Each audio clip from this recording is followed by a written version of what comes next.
So congratulations on the gain of 28%. It did miss some analyst estimates, though. Can you tell us why?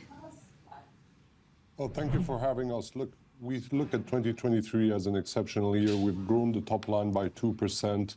We've managed to increase profitability and EBITDA by 4% and net profit by around 28%. This is a record net profit for the history of the group.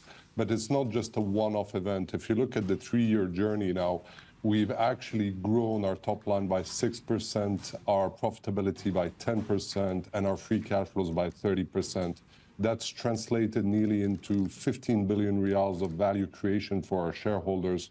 Our share price has gone up and created 12.4 billion riyals of market capitalization, and we've paid out nearly 3 billion riyals of dividends in that period. So it's a true testament to the strength of our strategy, despite inflationary pressures in the market we operate, we've seen in 2023. Well, Aziz, can you just elaborate a little bit more? Because as Vonnie was mentioning, we did see revenue fall. I mean, where is it that you are seeing some downside? What markets are maybe not performing as you would have expected? We've seen some weakness in terms of top line and in general in Tunisia. Oman also has been slightly weaker.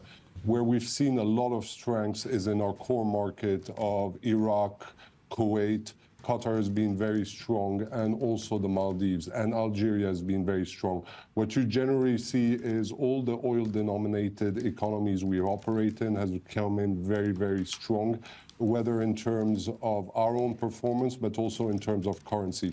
Sometimes we're affected by the depreciation of currency. Our portfolio gives us a hedge between the AAA countries, which you have in the GCC, and the high-growth countries, which we have, such as Iraq, Tunisia, and Algeria. Yeah, I mean, I have to ask you, Aziz, as well, is the war impacting operations at all?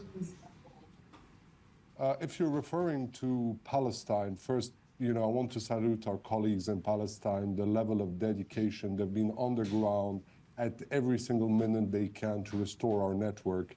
In terms of overall impact as an operation and at the level as Ooredoo Group, the impact is completely de minimis.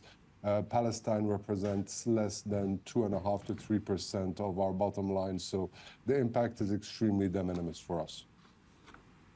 But Aziz, there's still a lot of uncertainty, and we talk about that often on the show. I mean, is the expectation that you could potentially see more downside, considering, there's uncertainty in the Middle East, there's geopolitics, there's elections, you mentioned currency downside. I mean, what is your expectation then moving forward?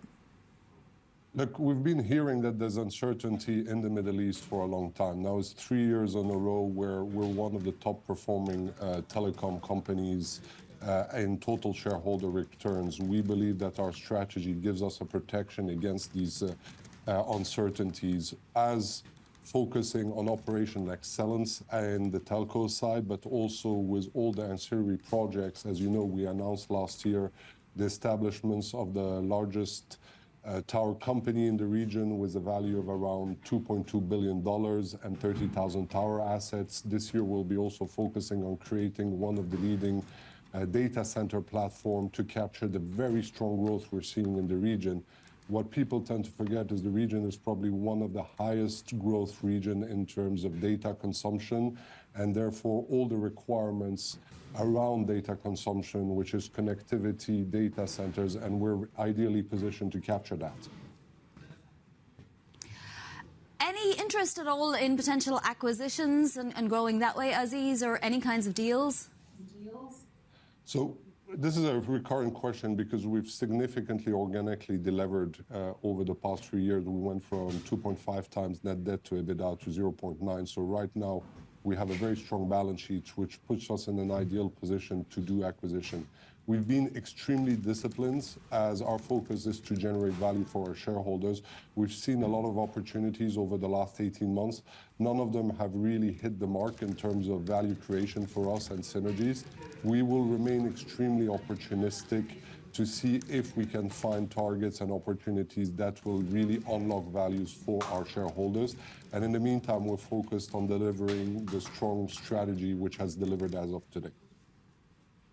What would that look like, Aziz? I mean, is the focus still on the Middle East, or are you even looking to Africa, of course, because we know, you built that tower. Are there more potential acquisitions that you're looking at here in sub-Saharan Africa? So right now we're focused on our footprints. We haven't seen any opportunities in sub-Saharan Africa that made any sense. What we're going to focus, as I said, is delivering operational excellence as a telco, but also unlocking value at the tower level. We probably need 18 months to close this tower transaction, also unlocking value by creating the leading data center company in the region. We also have a mobile financial services company, which we've incepted, and last year generated around 6.4 billion of total digital transactions.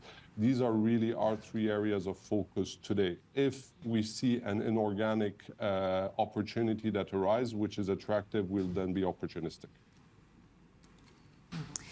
You're in so many markets, and as you say, many of them are huge growth markets, Aziz, but I'm curious as to where you see weakness consumer-wise. Where are you seeing consumers pull back on the prepaid minutes or the data plans, for example?